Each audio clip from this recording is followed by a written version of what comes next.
agradecer a tanto a Agustín, que es cordobés, y a Valentina, la historiadora aquí connotada, penquista, también sureña. Por lo cual, bueno, Valentina, ustedes muchos ya la conocen, ella es de aquí penquista, como señalaba, es licenciada en Historia de la Universidad de los Andes y magíster en Historia de la Universidad de Chile. Fue directora de investigación del Centro de Estudios Horizontal, que hace poco estuvimos ahí también compartiendo algunos alcances sobre educación, y es militante también del partido político, un nuevo partido político llamado Evolución Política o Evópoli, como se señala en sus siglas.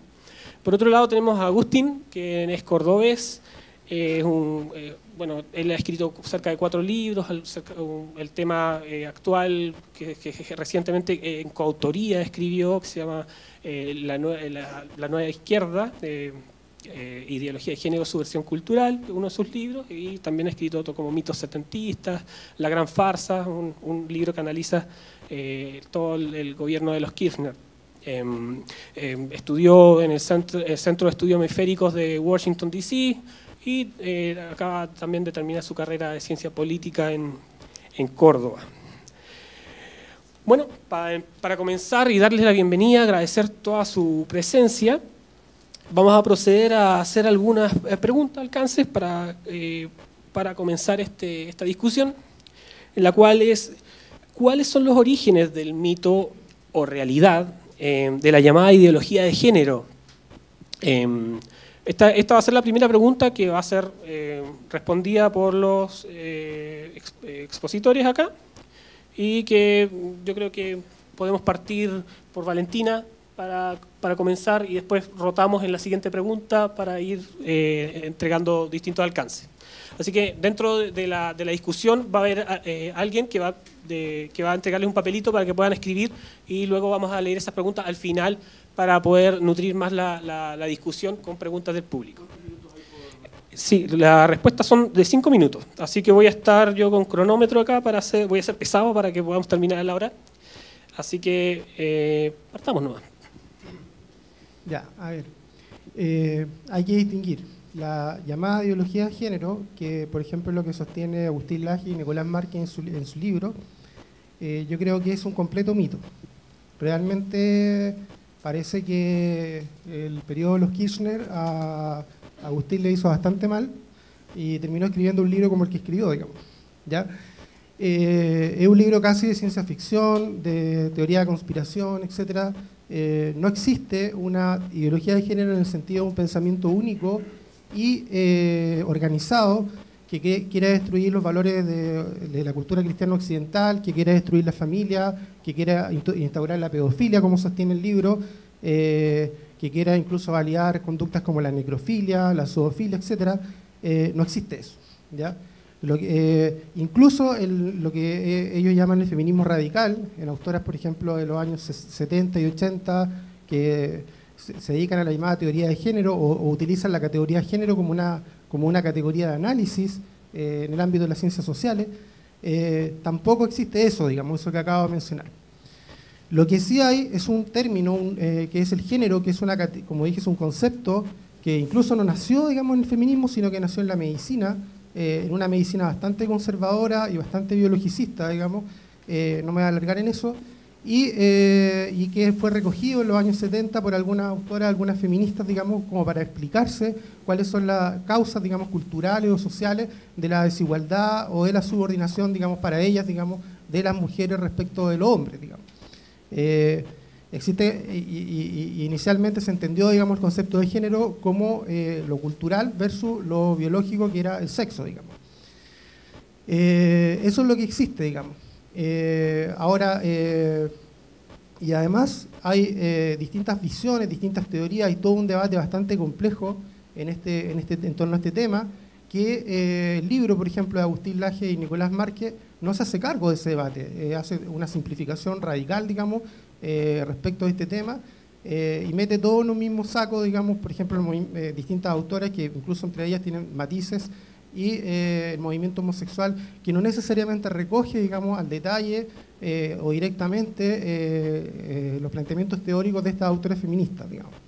Y tampoco me parece bastante discutible en términos políticos que exista una ideología de género en cuanto a nueva estrategia, digamos, de lo que el libro de Agustín llama nueva izquierda, digamos.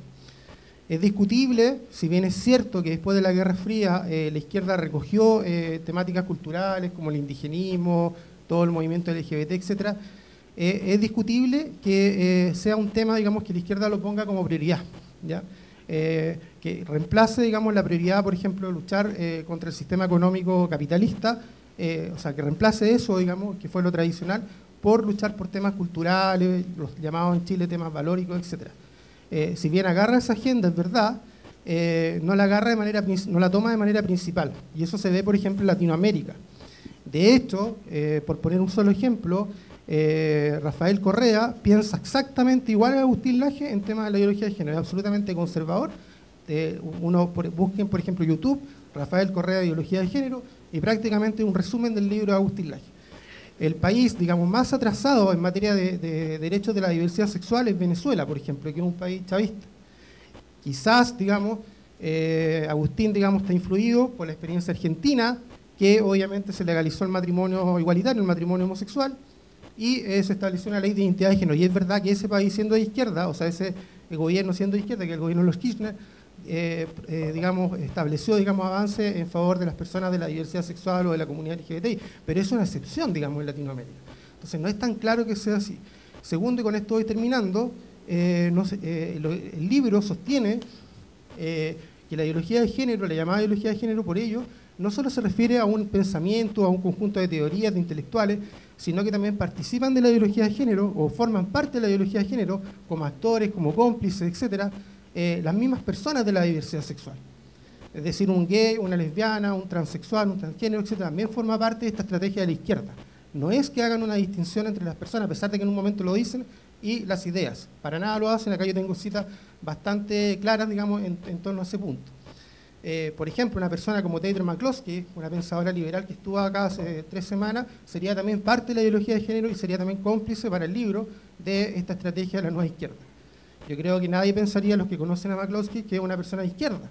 ¿Ya? Yo soy una persona liberal, yo soy partidario del libre mercado y sin embargo soy partidario, estoy terminando, del concepto de género, aunque no necesariamente, por cierto, comparto todos los puntos de vista, digamos, de todas las autoras feministas, como Judith Butler, etc. Pero sí recojo algunos elementos respecto a los cuales me puedo pronunciar en la segunda parte. Bueno, Agustín. ¿Se escucha? Sí. Bueno, acá la pregunta que se plantea entonces es, ¿la ideología de género es un mito o es una realidad?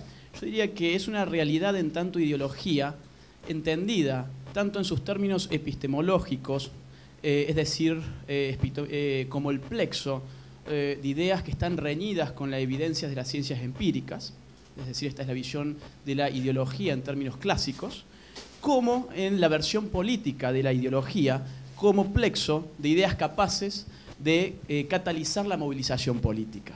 Estos dos tipos de forma de ver a la ideología se adecúan perfectamente a esa pluralidad, que es cierto que lo que dice mi contraparte es, digamos, no hay una linealidad en la teoría de género, por lo menos como pasa hacia el interior de nuestros movimientos, del liberalismo. Hay muchos tipos de liberalismo, pero hay ciertos hilos conductores que se dan. Esto es así, en primer término, porque la ideología de género nos plantea una concepción de la sexualidad completamente reñida con la evidencia de las ciencias médicas, biológicas, anatómicas, fisiológicas, de la neurociencia, etc. Es una posición teórica, subjetivista, que no tiene, digamos, ningún arraigo en ciencias empíricas duras. Respecto del otro punto, que es la ideología en términos de la teoría política, la ideología de género efectivamente ha catalizado la movilización política de aquello que yo llamo neomarxismo o nueva izquierda. Forma parte de esa agenda cultural y política de estos nuevos grupos. Pero ¿qué es entonces la ideología de género? Bueno, insisto, la ideología de género entonces es la concepción de nuestra sexualidad desarraigada del dato natural que ella por sí mismo conlleva. ¿Qué significa esto? El hombre, para concebir su sexualidad, debe acudir a dos cuestiones. Una es el dato cultural, que como dijo mi contraparte, se relaciona con el concepto de género, y el dato natural. Acá hay una cuestión que a mí me hacía acordar a Aristóteles cuando hablaba del sum politikon, ¿no? Y afirmaba que no se podía concebir al hombre por fuera de la polis, porque un hombre que no viviera en comunidad, en sociedad, solamente podía ser o una bestia o un dios. Un hombre cuya sexualidad no está arraigada en datos culturales es una bestia. Lo mismo la sexualidad humana, entendida solamente como naturaleza, en términos de lo que puede ser la sexualidad de un perro, por ejemplo. Es decir, lo que nos hace humanos es la cultura, de eso yo no tengo ninguna duda. Pero de la misma manera, hay un dato natural que si no, parafraseando a Aristóteles, nos llevaría a concebirnos casi como dioses, ¿no? Autocreados, que nos hacemos de forma histórica en términos absolutos. No hay nada de natural. Y esto es algo que, insisto, las ciencias más serias, las ciencias a las cuales les debemos nuestras expectativas de vida hasta el día de hoy y nuestro conocimiento de nuestro cuerpo humano y cómo funciona y cómo curarlo, hablan en términos que nada tiene que ver con esta ideología de género. Ahora bien, hoy la ideología de género ocupa un rol importantísimo en lo que se llama, por lo menos en la teoría de Ernesto Laclau, el eslabón de la cadena hegemónica de esta nueva izquierda, planteada como estrategia en el libro de Ernesto Laclau y Chantal Mouffe, Hegemonía y Estrategia Socialista, una de las obras más importantes que les han dado un oxígeno, no solamente teórico, sino todavía más importante, estratégico al neomarxismo después del derrumbe de la Unión Soviética y del marxismo clásico. Los esfuerzos por desesencializar el economicismo de ese marxismo rígido del siglo XX están expresados en una cadena, digamos, de autores que han concluido en el trabajo final de Ernesto Laclau y Chantal Mouffe. Entre otros podemos abrevar en la Escuela de Frankfurt, en Antonio Gramsci, en Althusser, para llegar finalmente a este trabajo que es tan importante de Laclau. Y no es solamente Laclau el que han entendido que el marxismo como expresión teórica de la lucha de clases, atado a una teoría social, digamos que hacía del materialismo dialéctico su razón de ser, él no es el único que hace ese puente hacia la lucha cultural. Podemos hablar de Dieterich, de Atilio Borón, de López Velasco, de Lanz, de Busgalin. Es decir, yo no estoy inventando nada, yo estoy en todo caso recogiendo los textos de los nuevos marxistas de nuestra era que han desesencializado al marxismo para poder dar paso a la construcción de nuevos sujetos de la revolución que no se definen por su posición respecto de los medios de producción. Toma. Bueno, desde una mirada filosófica, ¿en qué se encuentra este debate actual en temas de género, Valentina? Bueno, quería, en relación a la pregunta y también un poco respondiendo a lo que dice Agustín, una característica que tiene el libro de Agustín es, y de Nicolás, pero voy a nombrar a Agustín en este caso porque es el que está presente, es que tergiversa de manera exagerada, por decirlo de modo suave, a las autoras feministas, que incluso yo no comparto todo lo que dicen ellas, pero uno tiene que necesariamente que salir a defenderlas por una cuestión de honestidad intelectual, digamos. Por ejemplo, para tratar de fundamentar que la ideología de género, que no es, como dice él solamente acá, una nueva estrategia de una izquierda post-Guerra Fría, etcétera, sino que es la destrucción del orden occidental a partir de la destrucción de la familia y a partir de la instauración de la pedofilia. Eso es lo que dice el libro y eso es lo que dice Agustín. Y él dice que los homosexuales, los transexuales, etcétera, quieren instaurar la pedofilia. Y para eso cita a una sola autora, que es Firestone, y otras más, pero las otras son absolutamente poco convincentes, que no habla en realidad de la pedofilia, sino que habla de la libertad sexual de los niños, que es algo que puede parecer chocante, pero lo dice en otro contexto histórico, y además sobre eso mismo, por ejemplo, habla un autor libertario que es Murray Rothbard. Murray Rothbard en La ética de la libertad también se manifiesta partidario de la libertad sexual de los niños, y no podríamos decir que él es partidario de la instauración de la pedofilia y la ideología de género, digamos, un autor liberal. Y que es partidario del libre mercado y que no es para nada de izquierda, pese a que coincidió con la izquierda en algunos temas, digamos, como por ejemplo temas pacifistas, etc. ¿Ya? Lo segundo, por ejemplo, la tergiversación de Judith Butler. Judith Butler es tergiversada del siguiente modo. Dice Agustín, porque esa parte corresponde a él, él la escribió, que Judith Butler niega la corporalidad de los cuerpos, perdón, niega la materialidad de los cuerpos, quiero decir, niega que el sexo sea algo real, una entidad material.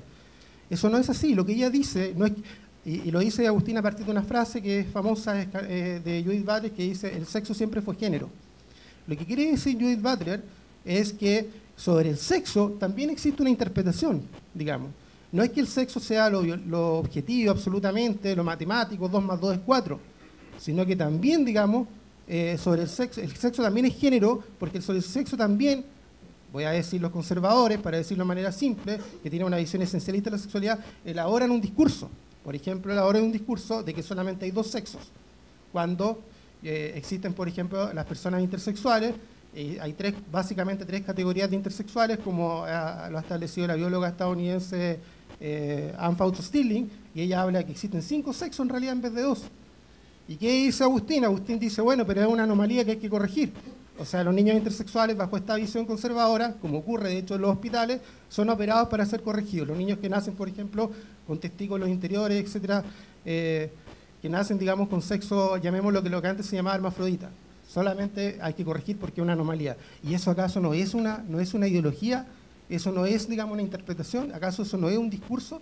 Decir, digamos, que los niños intersexuales son anormales. ¿Y no es acaso una ideología, no es acaso un discurso de decir que el sexo, la sexualidad humana solo tiene un fin procreativo, un fin reproductivo, y que no puede, por ejemplo, tener otra finalidad como el placer? Porque el libro también rechaza que la sexualidad humana esté orientada al placer. Tanto así que también tergiversa otra autora, que es Beatriz Preciado, que la ridiculiza de manera grotesca, y perdónenme que sea tan así como pasional para hablar, pero realmente el libro me causó bastante impresión. Beatriz Preciado, por ejemplo, habla de lo que llama usar, digamos, por ejemplo, aparatos como dildos, como lo que aquí en Chile se conoce como consoladores, etc.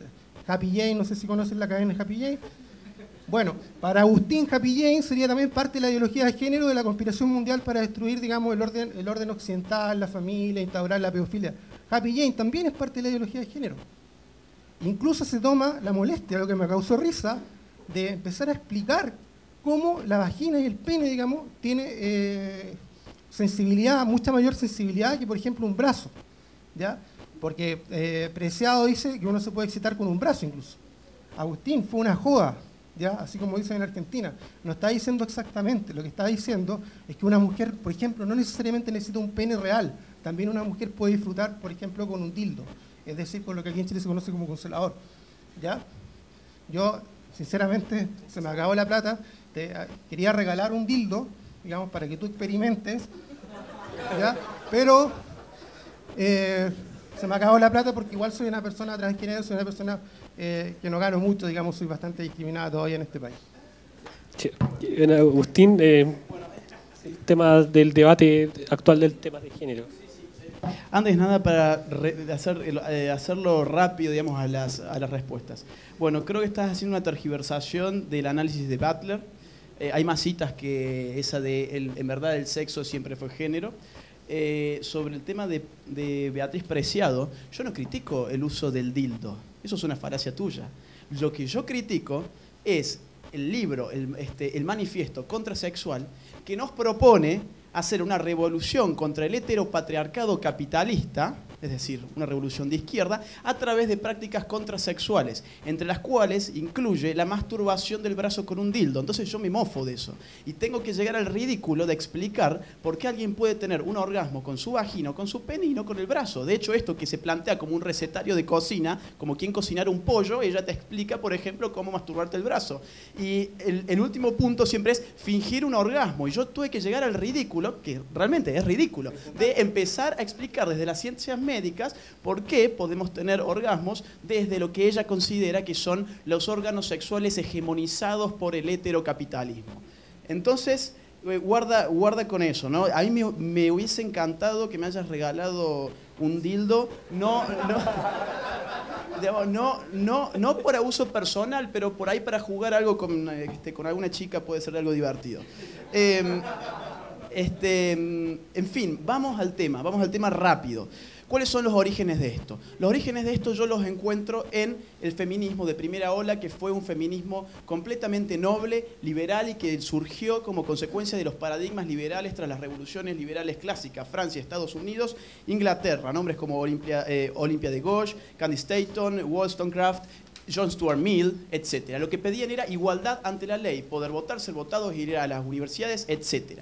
¿Quién empieza a ver que esto podía tomar otros carriles? Ludwig von Mises. En el socialismo, año 1922, él dice algo así, más o menos, lo parafraseo como: en la medida en que el feminismo, el movimiento por la mujer, dice él, que el movimiento por la mujer se atenga a ser un movimiento que pida igualdad ante la ley, seguirá siendo parte de la rama de la gran familia liberal. En la medida en que empiece a contrariar y a contradecir la naturaleza humana, será parte de la rama del gran movimiento socialista. En ese mismo entonces, casi, Antonio Gramsci, en el año 16, escribía El Grido del Popolo, donde él decía: el hombre es creación histórica y no naturaleza. Volvemos a la ideología de género en su definición que di hace un rato. Esto quiere decir, dice Gramsci, lo cito, que toda revolución ha de ser precedida por una intensa labor de penetración cultural. Cuando se pervierte ese feminismo de primera ola, liberal, se pervierte, yo encuentro sus orígenes en un libro de Engels, el socio intelectual de Marx, El origen del Estado, la familia y la propiedad privada, donde él tiene una frase que es de antología: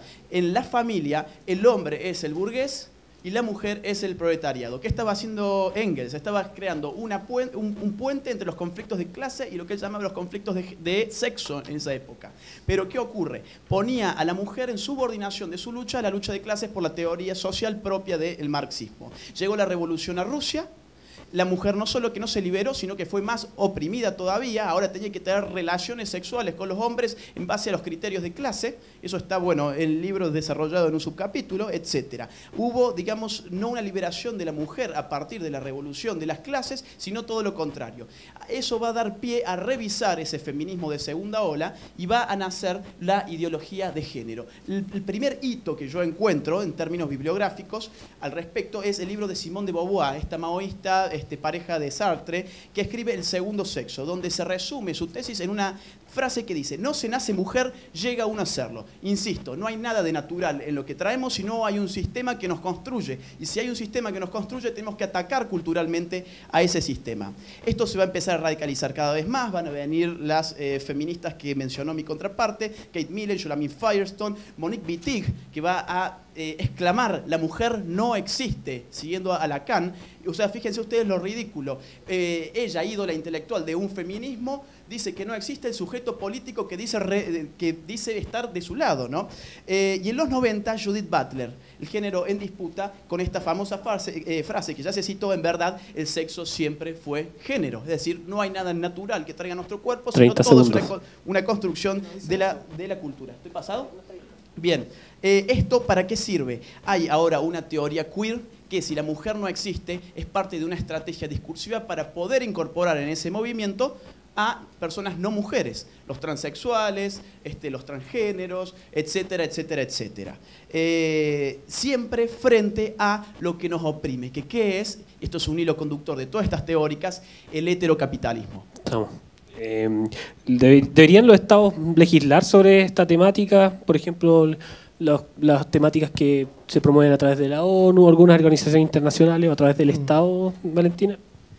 Bueno, quería responder un poco agradeciendo la pregunta. No dice eso Judith Butler. Judith no dice que no exista el cuerpo. Volviste a repetir lo que yo dije, que era una tergiversación tuya. Dice que el cuerpo material existe. Incluso tiene un libro después que habla, que se llama Cuerpos que importan. Sí, lo he leído, sí, pero no es clara, porque también dice que es una construcción histórica el cuerpo. Pero lo que ella dice es que sobre el cuerpo, insisto, existe un discurso que dice cómo es el cuerpo, cómo se tiene que entender el cuerpo y cómo se tiene que entender desde los conservadores, dice ella. Y ese es el discurso, como una función meramente reproductora.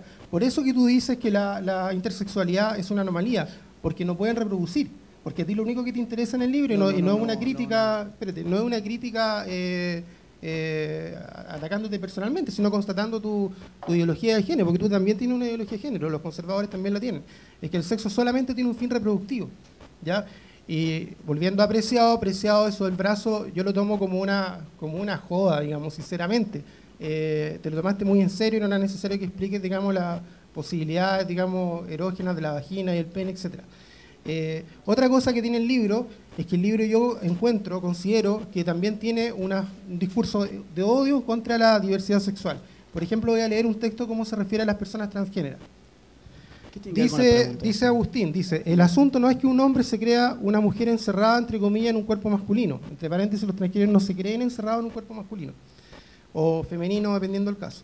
Nada debería importarnos de los desvaríos. Desvarío significa monstruosidad, según el diccionario de la RAE, de cada quien, mientras no afecten nuestros derechos individuales.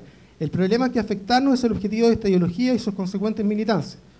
Nada debería importarnos que un determinado sujeto, un transgénero, dice Agustín, se considera a sí mismo inclusive un cocodrilo. Un cocodrilo, la mismísima chita, la mona chita encerrada en un cuerpo humano, víctima de la teoría, comillas, de la construcción social del discurso.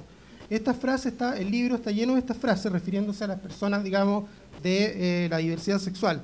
Y concretamente asocia el libro de manera bastante poco rigurosa a las personas de la diversidad sexual y al movimiento LGBTI, o al movimiento, digamos, con la promoción de la pedofilia. Por ejemplo, voy a poner un solo ejemplo. Señala, digamos, que el movimiento gay, lo que llaman el lobby gay, ¿cierto?, despectivamente, habría, digamos, hecho un lobby para que la última versión del manual de la Asociación Americana de Psiquiatría desclasificara la pedofilia. Y dicen que lo logró desclasificar, pero después se logró una modificación, es una frase bastante ambigua. Si uno va a la última versión, que yo la encontré en PDF, la descargué, a la pedofilia, incluso se aumentaron las exigencias, o sea, se estableció de manera mucho más rigurosa, digamos, cómo tiene que estar la pedofilia, porque por primera vez, a diferencia de las versiones anteriores de este manual de psiquiatría, se establece que pedofilia no es solo la atracción hacia los niños, sino que también la práctica hacia los niños, precisamente dado que los sistemas judiciales, hay mucha más conciencia en el mundo, digamos, los sistemas judiciales y penales están persiguiendo, digamos, los pedófilos. Entonces no es necesario solamente tratar a las personas que sienten una mera atracción, sino que también a las personas que cometen actos en la práctica, valga la redundancia, en contra de los niños. O sea, y tratan de hacer una interpretación que distinguen la atracción, que la considera una mera atracción. No es así, digamos. Yo no sé si realmente te leíste el texto real, porque hay que ir a la fuente.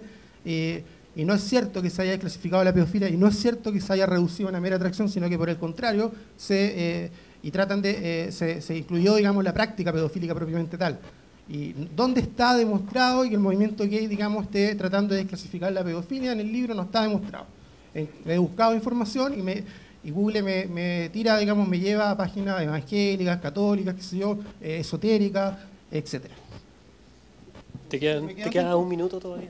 Bueno, la pregunta, ¿cuál era sobre los proyectos de ley? Sí, hay que legislar. Hay que legislar.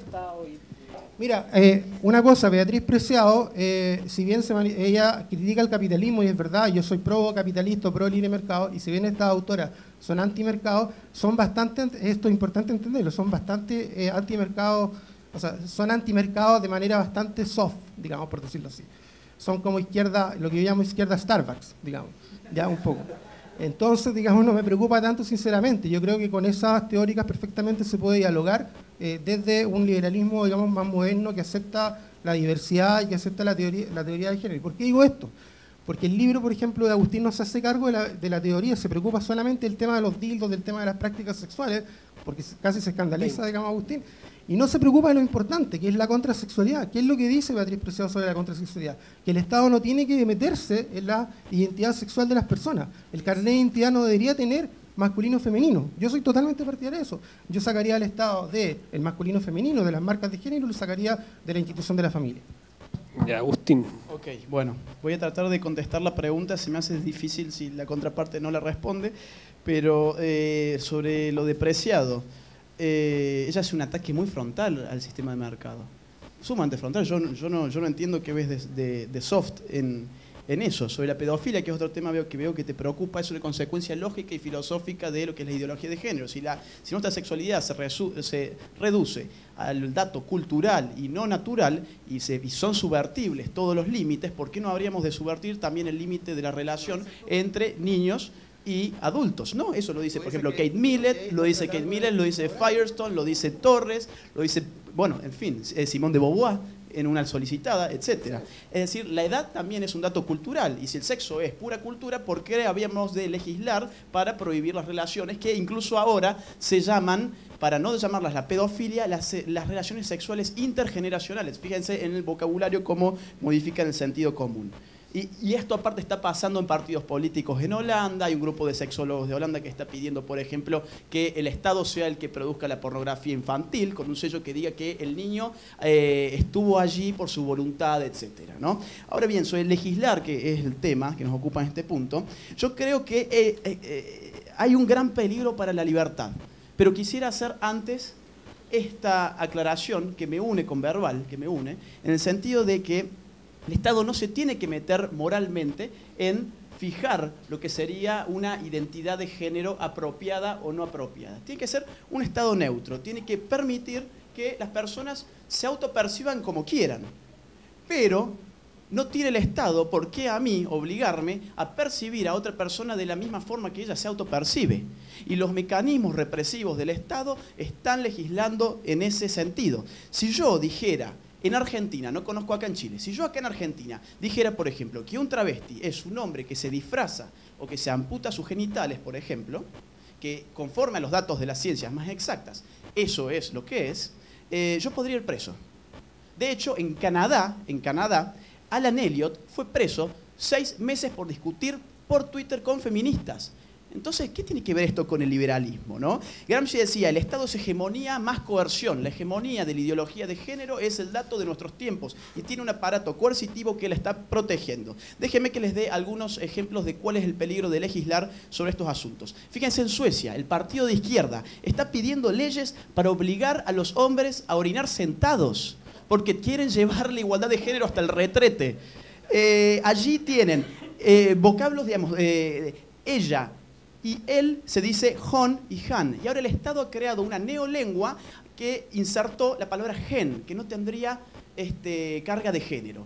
Entonces hay una ingeniería social, digamos, que es contraria a los principios de la libertad y del orden espontáneo. En Andalucía tenemos inspectores estatales vigilando en las escuelas cómo hablan los profesores y los alumnos. Tienen prohibido decir alumnos, profesores, investigadores. ¿Cómo tienen que hablar el alumnado, el profesorado, el personal investigador? Y hay multas para esto. En Francia hay ciertos pueblos donde ya se está prohibiendo el uso de la palabra mademoiselle, que significa señorita. ¿Por qué? Porque no existe su correlativo en masculino. No hay un señorito. Y señorita develaría el estado civil de esa persona. Y habría, por lo tanto, una violencia de género. En el País Vasco se está pidiendo que se prohíba el fútbol en los colegios porque dicen que es un deporte machista que territorializa con criterios de género el espacio recreativo. No sé ustedes, yo jugaba al fútbol con chicas también. Y yo conozco a chicas que juegan al fútbol. Entonces, ¿qué hace la izquierda? Busca generar conflicto donde no hay. Mete la dialéctica en donde ya no puede movilizar a la clase obrera porque vive mejor que nunca y porque no se suma más a la prédica de izquierda y entonces viene por grupos que no están definidos por su posición en los medios de producción. Aíta Sarkeesian de Canadá se anda paseando por la ONU pidiendo que se censuren y se prohíban desde el Estado los videojuegos de Nintendo y dice que el más falocéntrico y heterosexista y capitalista de todos es Mario Bros. ¿Por qué? Porque la princesa aparece 13 veces, de las cuales 12 es secuestrada por un dragón, y el dragón para ella representa al hombre represivo, macho y patriarcal, ¿no? Entonces, fíjense lo que es el problema de trasladar el criterio de clase al criterio de género, y generar una suerte de conciencia de género que viene a suplir lo que en algún momento era la conciencia de clase. Ahora bien, el reconocimiento de las identidades de género por parte del Estado no tiene que implicar su financiamiento compulsivo. En mi país, por ejemplo, ya hay proyectos de leyes para subsidiar a los travestis con $800 mensuales por el simple hecho de ser travestis, ¿no? Entonces, cuidado porque esto nos hace acordar mucho Camino de servidumbre de Hayek. No me queda tiempo, Estamos en el tiempo. Ahora vamos a proceder a las preguntas que me las van a traer aquí Sebastián para que podamos iniciar. Sí, las leemos. Tráeme, Sebastián, para que leamos las preguntas. 2 minutos cada expositor.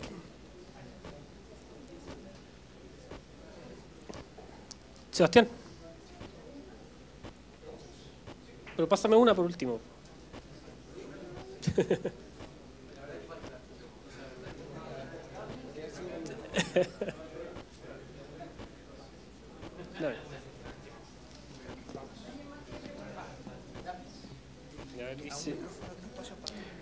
Dice Matías Cienfuegos, aquí una de las que me pasaron, dice de la Universidad Arcis, dice, ¿es mejor hoy en día nadie menos en vez de ninguna menos aplicado en la agenda actual?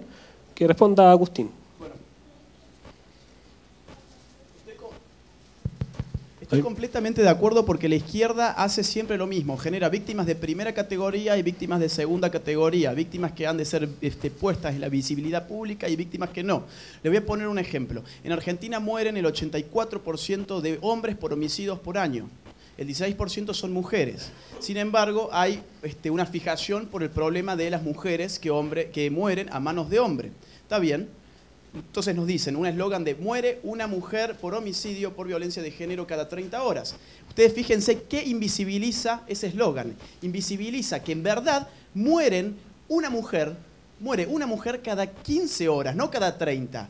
Cada 15 horas, si tuviésemos en consideración no una ideología de género, sino un criterio humanista para entender que la dignidad humana es por igual. Y entonces, nadie menos es mucho mejor que ni una menos, porque abarcaría a las mujeres que no tienen la suerte, entre comillas, de ser asesinadas por hombres, ¿no? Pues parece que ya hay una suerte en eso en comparación de si son asesinadas por otras mujeres. O la mala suerte que tenemos los hombres, que ni siquiera se nos cuentan en estas cuestiones de las estadísticas de la violencia de género, cuando efectivamente los estudios internacionales de países serios afirman que existen. Yo hice un conteo muy rudimentario en mi país a través de los medios de prensa, cuántas personas, hombres, murieron a manos de mujeres en el último año y me dan 116 casos. 30 segundos. Así que bueno, yo creo que como todos los órdenes y todas las tergiversaciones de la izquierda que piensa en términos colectivistas, hay que bajar a la ontología individualista para poder ver que cada ser humano vale por sí mismo y no vale por el género de su victimario. A ver, todos los ejemplos que puso Agustín recién sobre esas leyes, que son ejemplos es como lo que se llama la falacia de la generalización apresurada, digamos, que es buscar así con pinzas ejemplos aislados para decir que toda esta ideología está tratando de imponer, qué sé yo, todo lo que cumplir. Son ejemplos aislados. Yo podría poner muchos ejemplos ridículos, por ejemplo, de conservadores o de obispos que dicen, por ejemplo, que el niño fue abusado por un sacerdote, incitó al niño y que la iglesia está instaurando la pedofilia o está justificando la pedofilia, ¿ya? No, creo que es poco riguroso hacer eso. No, a partir de ejemplos aislados tú no puedes sacar una conclusión general. Valentina, pero para que responda la pregunta. Respondiendo a la pregunta, no, Agustín dice que mueren más hombres que mujeres, pero ¿mueren más hombres matados por mujeres o mueren más mujeres matadas por hombres? No sé si me entienden. Según las estadísticas, digamos, el 80% de los por ejemplo, la violencia intrafamiliar, la violencia que se da en el hogar, en Chile, el 80%, digamos, de los agresores son hombres en contra de las mujeres. Eso no dice nada, digamos, en el sentido que existe un discurso o una creencia popular, podríamos decir incluso, de que el hombre tiene una especie de dominio sobre la mujer que le da derecho incluso a agredirla, ¿ah? Y además no es cierto, como dijo delante Agustín, de que el feminismo de igualdad ante la ley, digamos, del sufragismo terminó. Todavía existe, se puede luchar a favor de las mujeres y la igualdad ante la ley. En Chile todavía el jefe de la sociedad conyugal, quizás no es así en Argentina, el jefe del régimen patrimonial que rige por derecho común, digamos, es el hombre. Y todo eso también genera una cultura de que el hombre está por sobre la mujer en la familia. Y frente a eso, eso es algo, o sea, tratar de luchar contra eso, tratar de criticar eso es algo necesariamente de izquierda. Los liberales no podemos estar a favor, digamos, que las mujeres tengan igualdad ante la ley o que las mujeres no sean golpeadas, porque eso es parte de una estrategia exclusivamente de izquierda. Eso es lo que a mí no me calza. Pasa que estás haciendo una falacia porque... Agustín. A la segunda pregunta, dice Raimundo, dice, ¿no es una ideología el hecho que epistemológicamente se acepte una primacía de la ciencia positiva? Una pregunta más compleja. Bueno, digamos, yo por lo menos eso lo bajo a la práctica, ¿no? Las ciencias positivas son las que nos han dado la mayor calidad de vida que hemos tenido. Las ciencias positivas son las más exactas, por empezar, son las que nos han dado la posibilidad de conocer cómo funciona nuestro cuerpo, cómo atenderlo, cómo manejarnos, etc. Es decir, la contribución que Judith Butler, ya que estábamos hablando, ha hecho al hombre, a la humanidad en general, yo imagino que debe ser bastante más minúscula respecto de la que han hecho los grandes científicos que han dedicado su vida a estudiar cómo funciona nuestro cuerpo. Bueno, yo creo que esa es una visión un poco ingenua, por decirlo así. todas las grandes, por ejemplo, dominios de sectores hegemónicos en la sociedad en contra de otros sectores, como incluso fue la lepra y distintas enfermedades, todo el tema de la locura que lo trata Foucault. Yo no soy de izquierda, reitero, son precisamente a partir de discursos científicos que se dicen a sí mismos, que se presentan como objetivos, como 2 más 2 es 4, etc. Y la ciencia no es 2 más 2 es 4, digamos. La ciencia tiene mucha ideología, tiene mucho discurso, tiene mucho de instrumentalización, etc. Por ejemplo, todo el tema de la psiquiatría, la misma psiquiatría, que sobre todo surgió en el siglo XIX, si uno incluso ve el manual actual, digamos, de psiquiatría de la APA, uno se va a encontrar con ridiculeces, cosas que cómo pueden ser consideradas un trastorno mental, digamos. Como lo mismo, digamos, como por ejemplo el fetichismo, el usar objetos, digamos, para excitarse, ¿ya? Y eso es un discurso, obviamente no es algo 2 más 2 es 4, que sea un trastorno mental excitarse, digamos, con un objeto de Happy Jane, por ejemplo. Ahora, pero, la siguiente pregunta, que es de Ricardo Rodríguez, que es estudiante de matemáticas, dice, ¿qué piensan de la fiebre que se está viviendo en los campus universitarios a favor del llamado lenguaje inclusivo? Agustín. Bueno, eso a mí particularmente me parece una de las instancias más de la guerra cultural que está dando esta nueva izquierda para generar esta suerte de conflicto entre hombres y mujeres que no existe, entre heterosexuales y homosexuales que no tendría que existir tampoco. Inventan cosas que son incluso impronunciables, como por ejemplo poner las X en vez de la O la A. A ver, yo no creo que las mujeres en general no se sientan incluidas porque decimos gracias, estimados amigos, por haber estado aquí esta tarde. Y aquellas que se sienten ofendidas por eso es porque vienen de antemano con un discurso izquierdista de dialéctica que las hace poner en esa suerte de guerra invisible que tendrían contra el macho, ¿no? Pensando que, pero en verdad hay algo en nuestro lenguaje que se llama la economía de la lengua, que va a contrapelo de todas estas tendencias de ellos y ellas, todos y todas, etc. En nuestra lengua, decir todos, por ejemplo, abarca también al sexo femenino y siempre ha sido así. Solamente que atrás de esto, digamos, de esta nueva neolengua, hay un componente de género, de ideología de género, que busca generar la sensación de que, bueno, estamos en pugna, ¿no? Así como había una lucha de clases, ahora hay una lucha de géneros. Es una más de las instancias que la izquierda construye para generar esta dicotomía. Valentina. La verdad que a mí no me gusta mucho el todo y toda, sinceramente, incluso eso no lo comparten todos los autores o teóricos, digamos, de género. La misma Preciado se ríe de eso no es lo importante, digamos, el tema del lenguaje. O sea, decir todas, todos, todo, yo sinceramente no lo considero tan importante.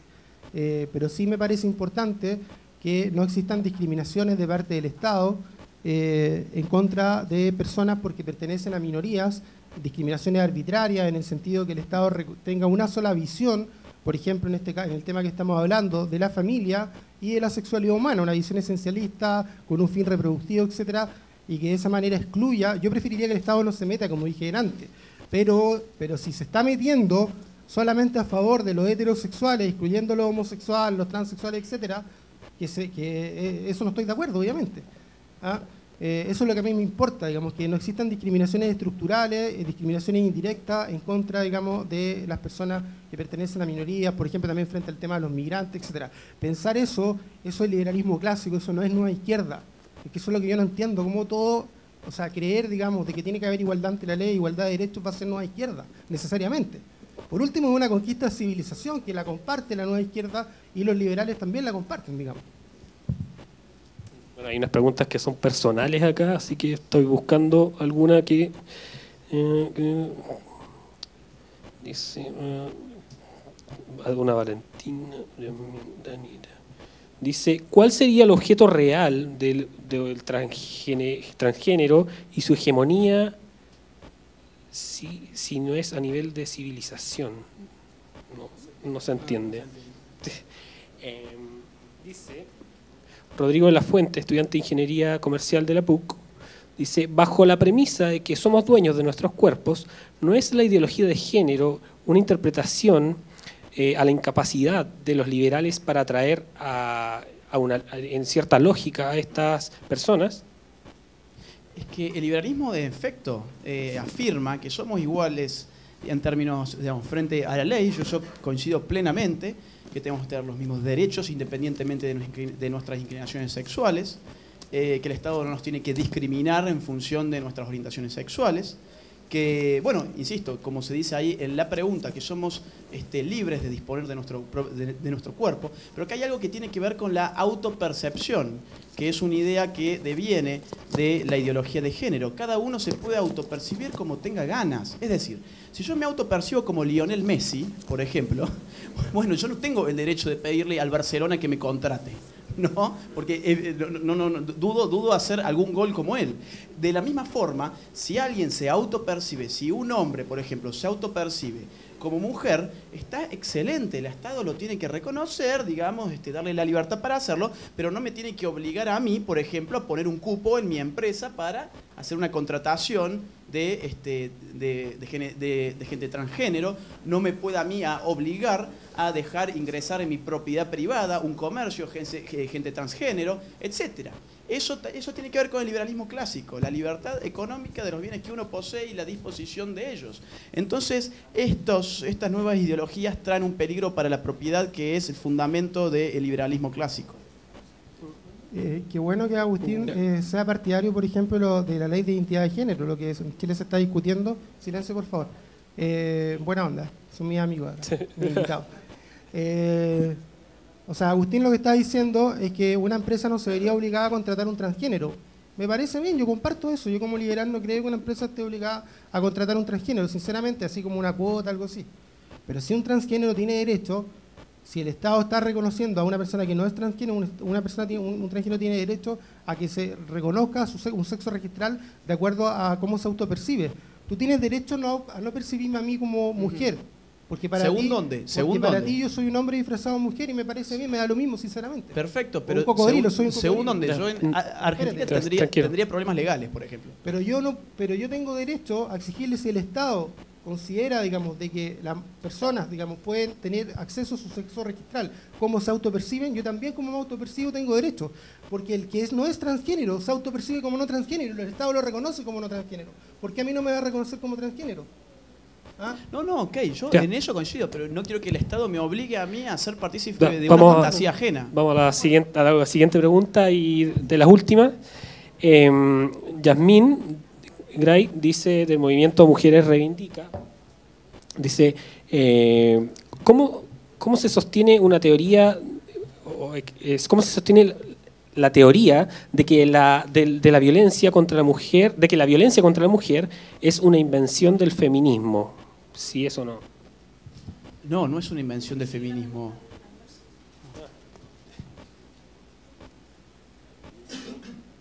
Las cifras de violencia intrafamiliar señalan 70% de las denuncias son hechas por mujeres y que la mayoría de las víctimas de la violencia sexual son mujeres. Bien, no es una invención del feminismo que exista algo llamado violencia contra la mujer. Eso ha existido y existe hoy en día. Lo importante es ahondar y aprender las causas de la violencia, que no están determinadas por un odio de género. ¿Por qué? La violencia de género significa la violencia que se ejerce mediante, digamos, o a raíz del odio que se le tiene al otro género como tal. Por ejemplo, si esto en vez de un debate fuera una pelea de boxeo, y yo le pegara a mi contraparte por el odio a su género, cosa que no lo tengo, ¿no? Eso sería violencia de género. Ahora bien, si mi contraparte me roba, por ejemplo, algo y yo le meto un sopapo, bueno, eso no es violencia de género. Entonces, ¿cómo los medios manipulan esto? Haciendo que cada hecho de violencia, siempre de un hombre hacia una mujer, nos presentan automáticamente otra violencia de género, otro femicidio, etc. Sin ahondar en las causas que desencadenaron ese hecho violento. Y además, haciendo creer que la violencia de género es unidireccional, es decir, que solamente el hombre puede pegarle a la mujer y que la mujer habría casi como una cosa metafísica que la imposibilitaría a ser agresiva respecto del hombre, cosa que, como ya dije, hay cifras al respecto en el libro, es una verdadera falacia. Y las instituciones nuestras no están mirando esto, sino que están cubriendo con humo ideológico y están imposibilitando resolver estos problemas, entendiendo que a medida que la violencia social aumenta y los homicidios aumentan, lo que llamamos femicidios también aumentan. Si fuesen independientes las causas, las curvas irían en sentidos muy distintos. Sinceramente evidente, ya lo dije delante, que las mujeres son en mucha mayor medida agredidas por hombres que lo que los hombres son agredidos por mujeres. Eso es de sentido común, es cosa de la estadística. Y además, el concepto de violencia de género alude al hecho que existe una creencia, por decir, explicado en términos simples, de los hombres, una creencia popular, podríamos decir, de que los hombres tienen una especie de dominio sobre las mujeres. Y por eso que la mayoría de los actos de violencia en contra de las mujeres ocurren en el seno del hogar, en el seno de la pareja. Y eso es, como dijo, 80-90%. Entonces no se puede minimizar, no es pura violencia, no es violencia pura, no es violencia aséptica. Claro, voy a hacer una pregunta y puedes hilar la pregunta con respecto a lo que si quieres hacer contraparte. Danilo Silva señala que es un cristiano. Dice, al menos en Chile, el gobierno izquierdista de Bachelet está impulsando fuertemente la ideología de género. Se vota el 13 del 12. ¿Eso no evidencia que es la izquierda la que está atrás de esto? Esa es la pregunta de Danilo. Bueno, rápidamente. Según la ONU, 1/3 a nivel mundial de las víctimas de violencia intersexual son hombres. Es decir, no estamos hablando de un guarismo tan pequeño, estamos hablando de 1/3. Eso por un lado. Pero a mí lo que me preocupa es que todo este humo ideológico que encuentra la causal de las violencias solamente en problemas de género, nos imposibilite formular políticas públicas para enfrentar a las verdaderas causas de la violencia. No hay un odio de género, eso es humo. No hay un odio de género atrás de la violencia. Hay cuestiones mucho más complejas que se tienen que entender para poder hacer políticas públicas efectivas. Respecto de esto de que hay gobiernos que legislan, etcétera, cosas de género, y frente a la crítica de Correa, yo diría que nuestra izquierda de hoy es inorgánica. Está dando una lucha que Gramsci llamaría la guerra de posiciones, distinta de la guerra de movimientos de la cual hablaba Lenin. Entonces, no hay que juzgar simplemente izquierda y derecha de acuerdo a las políticas públicas que se llevan una vez tomada el poder del Estado. En general, cuando toman el Estado, como estas cuestiones corroen a la sociedad, no aplican nada. Lo usan como fórmula para generar el conflicto allí donde no tienen el poder. Por eso es que ahora en Argentina, desde que subió Macri, la cuestión de la ideología de género, los movimientos feministas, etcétera, han recrudecido su praxis. Pero una vez tomados el poder, se van para atrás. Es lo que pasó en la Unión Soviética. Después de Lenin, Stalin tiró todas las políticas de género para atrás porque vio lo que habían generado en la sociedad rusa. Gracias, Agustín. Ahora, Valentina. A ver, con respecto a Chile en concreto, es evidente y no lo puedo negar, siendo yo que soy una persona que incluso me califico de derecha, uso la palabra derecha, pero eso es un término polémico. Es evidente que la izquierda tiene una mayor sensibilidad frente a las cuestiones de género y de diversidad sexual.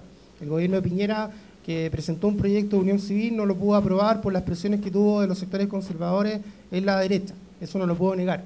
Pero sin embargo, teóricamente, desde el punto de vista teórico, no necesariamente, eso es lo que quiero decir, los temas, por ejemplo, de matrimonio igualitario, de ley de identidad de género, de adopción incluso, son temas teóricamente de izquierda. Incluso creo yo que son mucho más temas liberales, porque son cuestiones de igualdad ante la ley, de igualdad de derechos, que vienen desde el liberalismo clásico.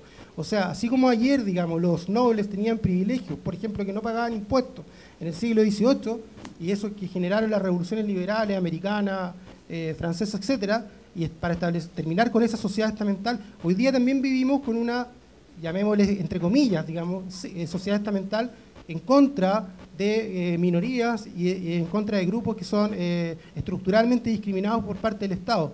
Y eso también puede ser una agenda liberal. Y no es una agenda de izquierda, yo me revelo frente a eso, es una agenda liberal. Yo soy liberal, no soy de izquierda y defiendo estas causas. Gracias, Valentina. Ahora, para ir cerrando también, vamos a hacer la última pregunta de Natalia, quien es abogado, y dice si pueden otorgar alguna definición de los conceptos que tengan de sexo, hombre y mujer. Sí. Bueno, muy brevemente, sexo es el dato natural de nuestra sexualidad, valga la redundancia, y la mujer es aquella que cromosómicamente anatómicamente, fisiológicamente, neurológicamente, etcétera, está constituida como una mujer. Esto parte, digamos, de las ciencias más básicas. De hecho, una mujer que se quiera hacer hombre o un hombre que se quiera hacer mujer tiene que someterse en una lucha imposible contra la naturaleza a lo largo de cirugías interminables, de inyecciones de estrógeno, etcétera, en donde hay una lucha que está perdida de antemano. El hombre es al revés, digamos, siguiendo estas pautas. ¿Qué es un hombre? Bueno, lo que las ciencias biológicas, las ciencias duras, las ciencias a las cuales acudimos cada vez que nos enfermamos, es decir, no acudimos a los textos de Judith Butler para ver qué tenemos, no, vamos a las ciencias duras, que son en las que en definitiva más confiamos y que mejor nos conocen. Son los que nos definen como mujer. Ahora, si nosotros queremos emprender después una lucha contra nuestra realidad biológica, podemos hacerlo, tenemos el derecho a hacerlo. Yo considero que es una lucha imposible. El día de mañana, de acá a 300 años, cuando yo esté en un cajón y sea puro hueso, y un transexual esté en otro cajón hecho huesos, y venga un forense y se fije a ver quiénes fueron estas personas, bueno, van a encontrar que fueron dos hombres. Ese es un argumento pésimo. Y lo voy a decir por qué. Yo soy historiadora. Hay una transexual que es del siglo XVII, que se conoce como la monja alférez, que era mujer, digamos, biológicamente, y que se convirtió en soldado del ejército en Chile, incluso en México, en la guerra de Arauco, y se sentía hombre, y se transformó en hombre socialmente, y se autodenominó Antonio de Arauz. Y esa persona, aunque encuentren los huesos y digan sí, era una mujer, esa persona escribió sus memorias y dijo que era hombre, que se sentía hombre. O sea, las personas son mucho más que los huesos, digamos. Y cuando tú dices que una persona solamente se reduce a los huesos y no se reduce a la identidad que manifiesta y que expresa, a la memoria que construye, a la vida que construye, que se puede dejar huella, digamos, por ejemplo, a través de unas memorias, tú estás reduciendo a la persona, al ser humano, digamos, a su mínima expresión.